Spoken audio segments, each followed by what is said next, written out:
দেখছেন কলকাতা টিভি। এই মুহূর্তে আপনাদের সঙ্গে রয়েছে আমি অভিক। শুরু করছি সংবাদ সারাদিন। আজ যে খবর দিয়ে শুরু করব বোলপুরের ঘটনা, এবং বোলপুরে সেই ঘুমের মধ্যে তিনজনকে যেভাবে পুড়িয়ে খুন করা হলো সেই ঘটনাতেই গ্রেফতার করা হয়েছে মৃতের ভাইয়ের বউ স্মৃতি বিবিকে, এবং সেই ঘটনাতেই আটক করা হয়েছে স্মৃতি বিবির প্রেমিক চন্দন ইসলামকেও, এবং 7 দিনের পুলিশি হেফাজতে নির্দেশ দেওয়া হয়েছে। গ্রেফতার করা হয়েছে ওই মহিলাকে, এবং তারই সঙ্গে আজকে ওই ঘটনাস্থলে গিয়ে পৌঁছায় ফরেনসিক দল। তারা ফের আজকে সেখানে গিয়ে গেছেন এবং সেখান থেকে নমুনা সংগ্রহ করেছেন তারা, এবং যেভাবে এই ঘটনা ঘটেছে সেখানেই বিবাহ বহির্ভূত সম্পর্কের কথা জেনে ফেলাতেই স্মৃতি বিবি তিনি এই ঘটনা ঘটিয়েছিলেন, এবং ভাইয়ের বউয়ের এই ধরনের ঘটনা জানার কারণেই তাদেরকে এইভাবে পুড়িয়ে মারা হলো, যেমনটা কিন্তু অভিযোগ করছেন স্থানীয়রা। এবং সেক্ষেত্রে অভিযুক্তের অবিলম্বে শাস্তি দিতে হবে, কঠোর শাস্তির দাবি তুলছেন তারা।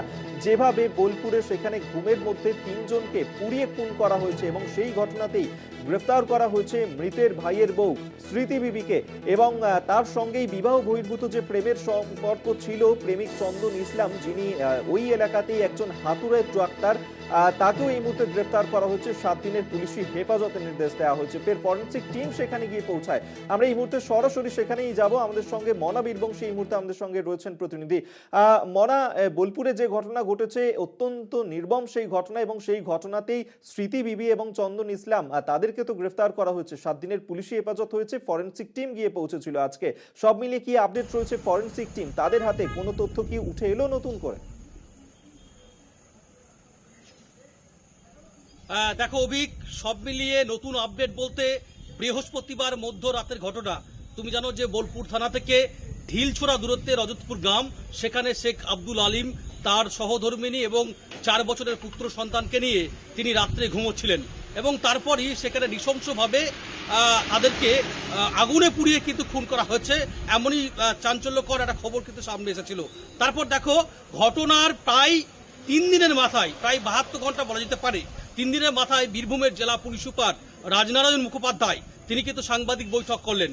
এসডিপিও বোলপুরের যে অফিস, সেই অফিসে সাংবাদিক বৈঠক করলেন, এবং তিনি জানালেন যে এই যে নৃশংসতম ঘটনা ঘটেছে, এই ঘটনায় আরও একজনকে গ্রেপ্তার করা হয়েছে। আরও একজন যার নাম বারবার করে উঠে আসছিল, চন্দন। এই চন্দন হচ্ছে এলাকায় হাতুড়ে ডাক্তার হিসেবে পরিচিত শফিকুল ইসলাম, ভালো নাম। তাকে পুলিশ গ্রেপ্তার করেছে কিছুক্ষণ আগেই। বীরভূমের প্রতিবেশী জেলা মুর্শিদাবাদের নবগ্রাম থেকে তাকে গ্রেপ্তার করা হয়েছে বলে এমনটাই কিন্তু বীরভূমের জেলা পুলিশ সুপার কিন্তু জানিয়েছে। দেখো, অবশ্যই এই ঘটনায় আরও আপডেট বলতে তুমি জানো যে 2টি নাম কিন্তু বারবার করে উঠে আসছিল। একটি হচ্ছে নিহত শেখ আব্দুল আলিমের তার পরিবারের যে গৃহবধূ স্মৃতি বিবি। তুমি জানো এই স্মৃতি বিবির সাথেই কিন্তু মূলত অবৈধ সম্পর্ক ছিল শফিকুল ইসলামের, অর্থাৎ চন্দনের। বেশ কিছুদিন ধরে কিন্তু সম্পর্ক ছিল, প্রায় বছর খানেক ধরে কিন্তু সম্পর্ক ছিল, কিন্তু 1 বছর এই সম্পর্কের গত 1 মাস আগে কিন্তু ইতি পড়েছিল। তার কারণ হচ্ছে নিহত শেখ আব্দুল আলিম তিনি কিন্তু এই বিষয়টি সবচেয়ে বেশি প্রতিবাদ করেছিলেন, এবং 1 মাস আগে বিষয়টি কিন্তু মিটমাট হয়ে যায়। বলে দেওয়া হয় চন্দনকে, অর্থাৎ শফিকুল ইসলামকে, যে এই বাড়িতে যেন না ঢোকা হয়। এই যে 1 মাস একটা বিবাহ বহির্ভূত যে সম্পর্ক, সেই সম্পর্কের ব্রেক ইতি পড়েছিল, এই বিষয়টি মূলত চন্দন ওরফে শফিকুল ইসলাম এবং তার অবৈধ সম্পর্কে যার সঙ্গে লিপ্ত ছিল স্মৃতি বিবি, এই দুজনে মিলে এই বিষয়টি কিন্তু মানতে পারেনি। খুব স্বাভাবিকভাবেই বলা যেতে পারে যে বেশ কিছুদিন ধরে পরিকল্পনা করেছিল, পুরো এই যে 3 জনকে পুড়িয়ে খুন করা হলো, এটা চক্রান্ত করে পরিকল্পনা করা হয়েছিল। তারপরেই বলা যেতে পারে যে পেট্রোল ঢেলে তাদেরকে আগুনে পুড়িয়ে মারা হয়েছে। দেখো, ইতিমধ্যেই বীরভূমের জেলা পুলিশ সুপার সাংবাদিক বৈঠক করে যে বিষয়গুলো তুলে ধরলেন, সেটি হচ্ছে বৃহস্পতিবার মধ্যরাত্রে যখন রজতপুর গ্রামে এই একটি পরিবার যখন ঘুমোচ্ছিলেন, তখনই মূলত জানালা দিয়ে একটি লাঠিতে করে সেখানে কাপড় জড়িয়ে পেট্রোল ঢেলে সেখানে আগুন লাগিয়ে দেয়। কিন্তু আগুন লাগানোর আগে এই 3 জনকে, অর্থাৎ এই 4 বছরের শিশু সন্তান আব্দুল আলিম এবং রূপা বিবি যিনি মারা গেছেন, এই 3 জনকে ওই ঘরের মধ্যে ক্লোরোফর্ম দেওয়া হয়েছিল ঘরের মধ্যে, এবং সেখানেই অজ্ঞান করে দেওয়া হয়েছিল। তারপরেই তারা যখন ঘুমোচ্ছিল ঠিক সেই সময় কিন্তু তাদেরকে পেট্রোল ঢেলে রীতিমতো নৃশংসভাবে খুন করা হয়েছে। এমনই কিন্তু পুলিশের তদন্ত প্রক্রিয়ায় কিন্তু চাঞ্চল্যকর কিন্তু তথ্য এই মুহূর্তে দাঁড়িয়ে উঠে আসছে এবং বীরভূমের জেলা পুলিশ সুপার রাজনারায়ণ মুখোপাধ্যায় সাংবাদিক বৈঠক করে সেটা কিন্তু পরিষ্কার করে দিলেন। তুমি জানো অভিক, এদিনই ফরেন্সিকের একটি বিশেষ টিম ঘটনাস্থলে গেছিল, তারা সেখান থেকে নমুনা সংগ্রহ করেছে এবং তাদেরও রিপোর্ট খুব তাড়াতাড়ি চলে আসবে। পুলিশ এখন যেটা দেখছে এই ঘটনার নেপথ্যে আর কারো হাত রয়েছে কিনা, কেউ আছে কিনা, এই বিষয়টা কিন্তু পুলিশ দেখছে। তবে অবশ্যই পুলিশ কিন্তু দিনের আলোর মতো কিন্তু পরিষ্কার করে দিল ঘটনার খুনের মোটিভ কি। দুজন গ্রেপ্তার হয়েছে, অলরেডি রিমান্ড হয়েছে এবং দফায় দফায় কিন্তু জিজ্ঞাসাবাদ চলছে, সেটা কিন্তু বলা যেতে পারে।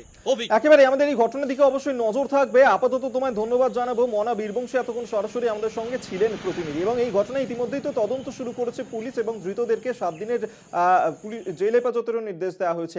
সেক্ষেত্রে বীরভূম জেলার পুলিশ সুপার রাজনারায়ণ মুখোপাধ্যায় তিনি কি বলছেন এই ঘটনা নিয়ে শোনাবো।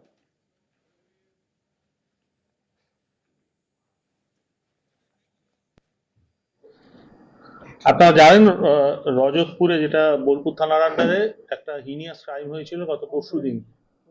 প্রথম দুজন মারা যান, মা এবং ছেলে। তারপরের দিন এই পরিবারের যে আরেকজন বার্নড অবস্থায় ভর্তি ছিলেন হসপিটালে, তিনিও মারা যান। এই কেসটা আজকে ডিটেকশন হয়েছে, সেই ব্যাপারে আপনাদের এখানে ডাকা হয়েছে। আমরা এই কেসে ডিটেকশন হয়েছে, আমরা দুজনকে অ্যারেস্ট করেছি।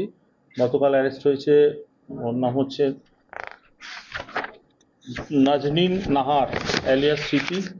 এ হচ্ছে যে ডিসিজ যিনি আছেন তার ভাইয়ের ওয়াইফ। আর আজকে অ্যারেস্ট হয়েছেন পাশের গ্রামের শফিকুল ইসলাম এলিয়াস চন্দন।